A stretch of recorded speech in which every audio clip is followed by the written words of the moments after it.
Aku disuruh menyerah, tapi hutan ini punya cara sendiri buat menyiksa kami. Sebelum lanjut jangan lupa like, komen, dan subscribe. Yuk, tonton sampai selesai. Hutan Kalimati, tersembunyi di lereng bukit terpencil Jawa Tengah, dikenal sebagai tempat yang menelan pengelana.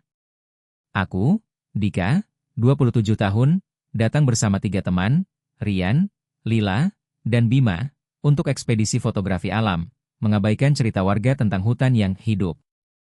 Malam pertama di tepi hutan, udara dingin menusuk tulang, dan dedaunan berbisik seperti suara manusia. Saat mendirikan tenda, aku menemukan batu kecil dengan ukiran spiral aneh di tanah, yang kubuang ke semak, mengira itu sampah. Cahaya bulan purnama membuat bayang-bayang pohon tampak bergerak, seolah mengawasi kami. Hari kedua, kami masuk lebih dalam, kamera di tangan, mencari pemandangan langka. Pohon beringin raksasa berdiri megah, akarnya menjalar seperti ular raksasa. Lila, yang sensitif, bilang ia merasa diawasi, tapi kami menggodanya, menyebutnya berlebihan. Di siang bolong, kabut tipis muncul tiba-tiba, membuat kompas Rian berputar liar tanpa arah. Malam itu, suara langkah berat mengelilingi tenda, tapi saat kami cek dengan senter, tak ada jejak kaki di tanah basah. Pagi ketiga, Bima menemukan batu spiral serupa di dalam sepatunya. Wajahnya memucat, tapi ia bilang itu mungkin kebetulan. Kami melanjutkan perjalanan, tapi tali merah yang kami gunakan untuk menandai jalur hilang, seolah ditelan hutan. Lila mulai panik, mengaku mendengar suara wanita menangis dari kejauhan. Rian, yang skeptis, bilang itu hanya angin, tapi matanya penuh keraguan saat melihat kabut yang semakin tebal. Malam itu, suara tangisan wanita semakin jelas, seolah berasal dari dalam hutan. Aku mencoba merekam dengan ponsel, tapi hasilnya hanya derau statis. Lila terbangun menjerit, bilang ada bayangan tinggi berdiri di luar tenda, jubahnya hitam berkibar. Kami memeriksa dengan senter, hanya menemukan goresan di tanah, seperti bekas cakar besar. Bima, yang biasanya tenang, mulai berbisik bahwa kita harus pulang sebelum terlambat. Hari keempat, kami tersesat. Peta dan GPS tak berguna, menunjukkan lokasi yang berubah-ubah. Kabut semakin pekat, dan suhu turun drastis meski matahari bersinar. Rian menemukan pohon dengan ukiran spiral seperti batu, tapi ukirannya basah, seperti darah segar. Lila menangis, memohon kami kembali, tapi Rian bersikeras melanjutkan, yakin kita hampir menemukan jalan keluar. Malam kelima, suara tangisan berubah menjadi tawa mengerikan yang bergema di hutan. Tenda kami robek di satu sisi, meski tak ada angin kencang. Bima menemukan batu spiral lain di dalam sleeping bag-nya, kali ini dengan noda merah. Aku mulai merasa hutan ini bukan sekadar liar, ia punya niat jahat. Kami sepakat berbalik, tapi jalur yang kami lewati berubah, membawa kami kembali ke pohon beringin raksasa yang sama. Hari ke-6, air kami habis. Sungai yang kami lihat kemarin lenyap, diganti rawa berbau busuk. Lila bilang ia bermimpi tentang wanita berjubah hitam yang memintanya menyerah. Aku juga mulai bermimpi hal serupa, wanita itu berbisik, tinggalkan temanmu, atau kalian semua mati. Aku tak ceritakan mimpi itu, takut memicu kepanikan. Malam itu, Rian menghilang saat mengambil kayu bakar. Kami mencari Rian hingga pagi, tapi tak ada jejak. Suaranya terdengar samar dari dalam hutan, memanggil-manggil, tapi menjauh saat kami mendekat. Bima menyalahkan Lila, bilang ia membawa sial. Lila hanya menangis, memeluk tasnya erat. Aku menemukan batu spiral di tempat Rian terakhir terlihat, dengan rambut hitam panjang menempel, seperti milik wanita dalam mimpi. Hari ke-8, kami hanya bertiga, lelah dan lapar. Kabut tak pernah reda, dan suara tawa wanita bercampur bisikan nama kami. Bima bilang ia melihat Rian di kejauhan, tapi wajahnya kosong, seperti boneka. Lila mulai berbicara sendiri, bilang hutan ingin kami menyerah. Aku mencoba menenangkan mereka, tapi hatiku dipenuhi ketakutan yang tak bisa kujelaskan. Malam itu, Lila menghilang dari tenda. Kami menemukan sepatunya di dekat pohon beringin, bersama batu spiral lain. Bima menangis, bilang kita dikutuk. Aku memaksa dia bergerak, tapi hutan memutar kami kembali ke pohon yang sama, berulang-ulang. Suara Lila terdengar dari rawa, memohon tolong, tapi saat kami mendekat, hanya ada kabut dan bau busuk yang menyengat. Hari ke-10, hanya aku dan Bima. Kami hampir tak bicara, hemat energi. Bima bilang ia bermimpi wanita berjubah hitam menawarkan jalan keluar jika kami saling meninggalkan. Aku mengaku mimpi serupa, dan kami mulai saling curiga. Malam itu, Bima mencoba kabur dengan tas terakhir kami, tapi aku menahannya. Kami bertengkar, dan batu spiral jatuh dari sakunya, terasa hangat di tanganku. Hari berikutnya, Bima mulai batuk darah. Ia bilang hutan ini meracuni kami. Aku melihat luka spiral di lengannya, seperti diukir dari dalam. Suara wanita itu kini terdengar di kepalaku, memerintahkan aku menyerah. Aku menolak, tapi tubuhku lemah, penglihatanku kabur. Malam itu, Bima menghilang, meninggalkan catatan di tanah. Maaf, aku menyerah. Aku sendirian sekarang, tersesat di hutan tanpa akhir. Suara teman-temanku bergema, mencampur tawa dan tangisan. Aku menemukan pohon beringin dengan altar kecil di akarnya, penuh batu spiral dan kain merah. Wanita berjubah hitam muncul dalam bayang, matanya merah menyala. Ia bilang hutan ini adalah tempat kutukan kuno, dan aku harus menyerah untuk keluar. Aku menolak, tapi hutan punya cara sendiri. Pohon-pohon seolah bergerak, menutup jalanku. Rawa muncul di tempat yang tadi kering. Suara teman-temanku berubah jadi jeritan, menyalahkanku karena tak menyerah. Aku menemukan tas lila, penuh batu spiral, dan foto kami yang robek. Aku mulai ragu apakah aku masih waras. Hari demi hari, hutan menyiksaku. Aku tak tahu sudah berapa lama di sini. Makanan habis, air kotor, dan luka spiral muncul di kakiku. Wanita itu muncul setiap malam, tersenyum, memintaku menyerah. Aku ingin bertahan, tapi tubuhku menyerah duluan. Aku jatuh di dekat pohon beringin, memegang batu spiral yang terasa seperti jantungan. Aku bermimpi teman-temanku berdiri di sekitarku, wajah mereka kosong. Mereka bilang aku seharusnya menyerah sejak awal. Wanita berjubah hitam menawarkan kebebasan jika aku meninggalkan jiwa di hutan. Aku menolak, tapi suaranya menghancurkan tekadku. Aku terbangun, pohon-pohon kini membentuk lingkaran di sekitarku, seperti penjara. Aku mencoba lari, tapi akar-akar menjalar, mencengkeram kakiku. Jeritan teman-temanku semakin keras, seolah hutan menirunya. Aku menemukan batu spiral dengan namaku terukir. Wanita itu tertawa, bilang aku sudah milik hutan. Aku menjerit, tapi suaraku lenyap, ditelan kabut yang semakin pekat. Hutan ini tak pernah melepaskan. Aku tak tahu apakah aku masih hidup atau sudah jadi bagian kutukan. Suara teman-temanku masih bergema, dan aku kini salah satunya. Wanita berjubah hitam menunggu pengelana berikutnya. Hutan Kalimati punya cara sendiri menyiksa, selamanya. Hari berikutnya, atau mungkin hanya jam, aku tak bisa bedakan. Cahaya matahari tak tembus kabut. Aku berjalan tanpa tujuan, selalu kembali ke pohon beringin. Altar di akarnya penuh sesaji baru, tulang kecil, kain merah basah. Aku merasa jiwa teman-temanku terperangkap di sana, memanggilku. Aku mencoba menggali altar, berharap memutus kutukan. Tanahnya seperti hidup, menolak sekopku. Darah merembes dari luka spiral di kakiku, membentuk pola di tanah. Wanita itu muncul, bilang darahku menguatkan hutan. Aku jatuh, tak sanggup melawan lagi.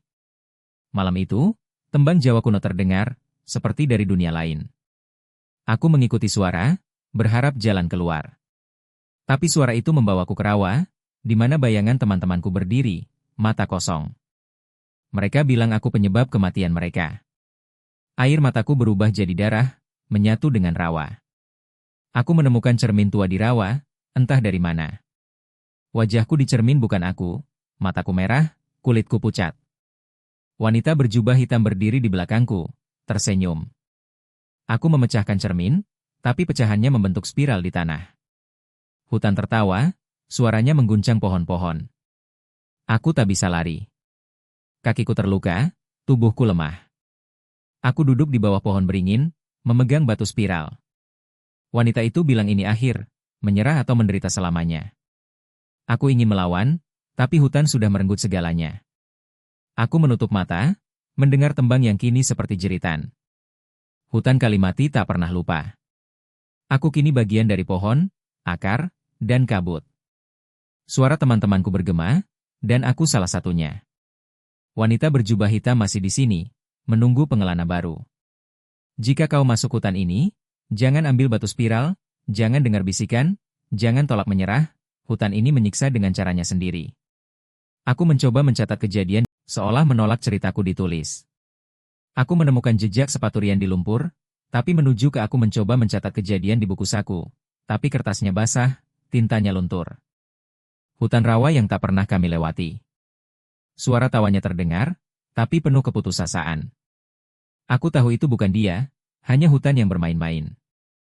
Hari berikutnya, aku melihat bayangan Lila di antara pohon, memegang batu spiral.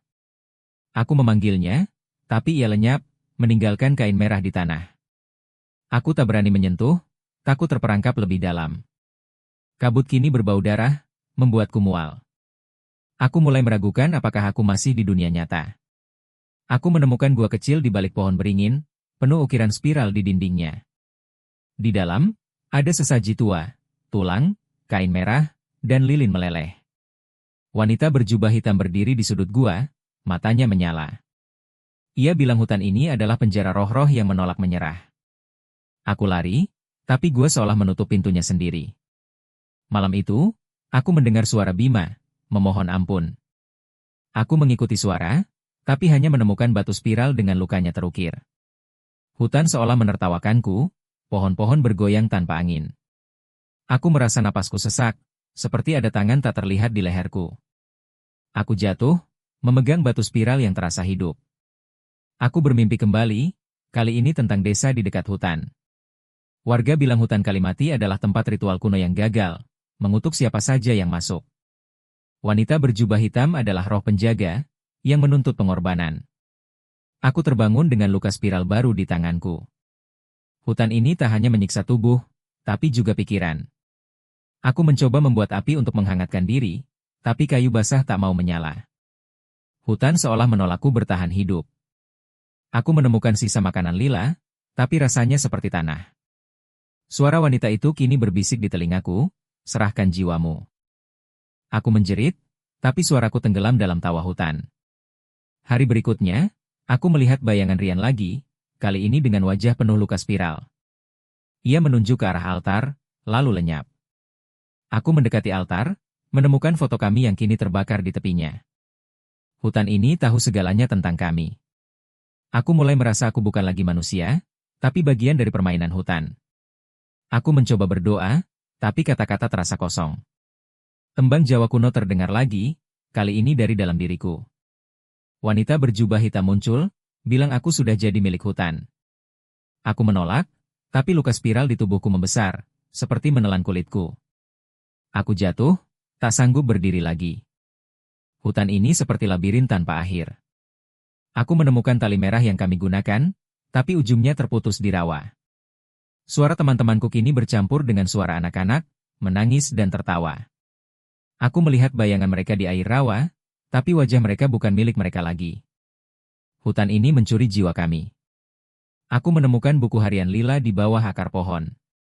Tulisannya penuh kepanikan, tentang mimpi wanita berjubah hitam.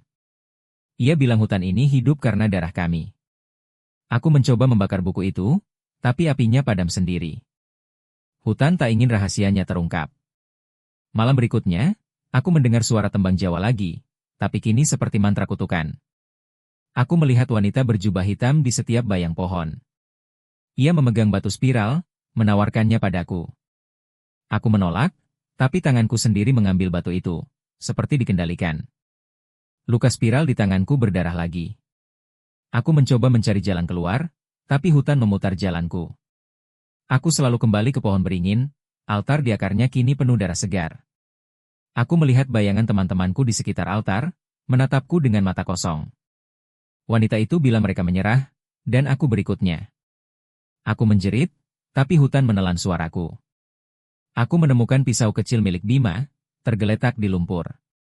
Aku mencoba mengukir tanda di pohon untuk menandai jalur, tapi ukiranku berubah jadi spiral.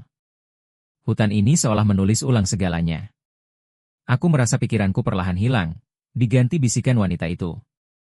Aku mulai lupa siapa aku. Hari berikutnya, aku melihat cermin tua lagi, kali ini di tengah rawa. Wajahku kini penuh luka spiral, mataku merah seperti wanita itu. Aku memecahkan cermin, tapi pecahannya melayang, membentuk wajah teman-temanku. Hutan ini tak hanya menyiksa tubuh, tapi juga jiwaku. Aku ingin menyerah, tapi sesuatu dalam diriku masih melawan. Aku mencoba bernyanyi, mengingat lagu dari desa, berharap menenangkan hutan. Tapi suaraku berubah jadi tembang Jawa kuno, seperti yang wanita itu nyanyikan. Aku merasa tubuhku bukan milikku lagi. Luka spiral di kakiku kini membentuk pola seperti peta hutan. Aku tahu hutan ini ingin aku jadi bagiannya.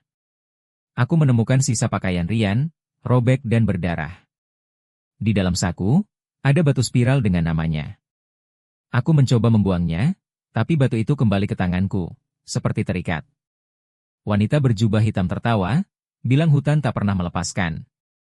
Aku mulai merasa aku bukan lagi Dika, tapi sesuatu yang lain. Malam itu, aku melihat altar beringin penuh sesaji baru, tulang, kain merah, dan darahku sendiri. Wanita itu berdiri di depan altar, menyanyikan tembang yang membuat kepalaku pusing. Aku mencoba lari, tapi akar-akar menahan kakiku. Suara teman-temanku berbisik, "Serah saja, Dika." Aku menangis, tapi air mataku bercampur darah. Aku tak tahu sudah berapa lama di hutan ini. Waktu seolah berhenti, hanya kabut dan tembang. Aku menemukan kamera kami, tapi semua foto menunjukkan wajah wanita berjubah hitam. Aku mencoba menghapusnya, tapi gambarnya kembali. Hutan ini mengendalikan segalanya, bahkan ingatanku. Aku mencoba berteriak minta tolong, tapi suaraku tak keluar. Hutan menelan semua harapanku. Aku melihat bayangan teman-temanku di setiap pohon, menatapku dengan mata merah. Wanita itu bilang aku yang terakhir, dan hutan akan selesai denganku. Aku ingin melawan, tapi tubuhku tak lagi menurut. Aku jatuh di dekat altar, memegang batu spiral terakhir. Wanita berjubah hitam berdiri di atasku, tersenyum. Ia bilang hutan ini adalah rumahnya, dan aku kini tamunya selamanya. Aku menutup mata, mendengar tembang Jawa yang kini bagian dari diriku. Hutan Kalimati menang, dan aku kalah. Aku kini hanya bayangan di hutan ini. Suara teman-temanku masih bergema, tapi aku tak lagi bisa membedakan suaraku sendiri. Wanita berjubah hitam masih menyanyi, menanti pengelana baru. Hutan ini tak pernah puas, selalu haus akan jiwa. Jika kau masuk Kalimati, jangan ambil batu spiral, jangan dengar tembang, dan jangan tolak menyerah, karena hutan ini akan menyiksamu dengan caranya sendiri. Selamanya, hutan Kalimati, dengan segala misteri dan terornya, bukan sekadar latar cerita, melainkan simbol dari kekuatan alam yang tak terjamah, yang memiliki aturan dan kehendak sendiri. Melalui perjalanan tragis Dika dan teman-temannya, cerita ini mengingatkan kita bahwa alam, khususnya tempat-tempat yang dianggap keramat atau memiliki sejarah kelam, menuntut penghormatan dan kewaspadaan. Mengabaikan cerita rakyat atau peringatan warga lokal, seperti yang dilakukan kelompok ini, dapat membawa akibat yang mengerikan, bahkan tak terbayangkan. Lebih dari itu, cerita ini menyoroti pergulatan batin antara keteguhan hati dan godaan untuk menyerah. Wanita berjubah hitam, sebagai perwujudan kutukan hutan, terus memaksa Dika untuk menyerahkan jiwanya, mencerminkan bagaimana tekanan eksternal, baik dari lingkungan, trauma, atau kekuatan gaib, dapat mengikis semangat seseorang. Namun, perjuangan Dika untuk tetap melawan, meski akhirnya sia-sia, menunjukkan bahwa ketahanan dan keberanian adalah nilai yang patut dipertahankan, bahkan di tengah keputusasaan. Pesan ini relevan dalam kehidupan nyata, di mana kita sering dihadapkan pada situasi yang tampak tak terkendali, menggoda kita untuk menyerah pada rasa takut atau tekanan. Cerita ini juga mengajarkan pentingnya mendengarkan intuisi dan tanda-tanda kecil yang sering kita abaikan. Batu spiral, suara tangisan, dan mimpi tentang wanita berjubah hitam adalah peringatan yang diabaikan oleh Dika dan teman-temannya karena mereka terlalu percaya pada logika dan meremehkan hal-hal yang tak bisa dijelaskan. Dalam kehidupan, tanda-tanda kecil, baik berupa firasat, nasihat orang lain, atau petunjuk dari lingkungan, seringkali adalah sinyal untuk berhati-hati atau mengubah arah. Mengabaikan tanda-tanda ini, seperti yang dilakukan kelompok ini, dapat menjerumuskan kita ke dalam situasi berbahaya yang sebenarnya bisa dihindari. Selain itu, cerita ini menggambarkan kekuatan komunitas dan konsekuensi dari perpecahan. Ketegangan antara Dika, Rian, Lila, dan Bima, yang diperburuk oleh rasa takut dan saling curiga, mempercepat kehancuran mereka. Hutan Kalimati memanfaatkan kelemahan emosional mereka, memisahkan mereka satu persatu. Ini menjadi pengingat bahwa dalam menghadapi tantangan besar, persatuan dan saling percaya adalah kunci untuk bertahan. Ketidakmampuan mereka untuk tetap bersatu memperkuat cengkeraman hutan atas mereka, menunjukkan bahwa perpecahan hanya membuat kita lebih rentan terhadap siksaan eksternal, baik itu alam, roh, atau bahkan konflik dalam hidup sehari-hari.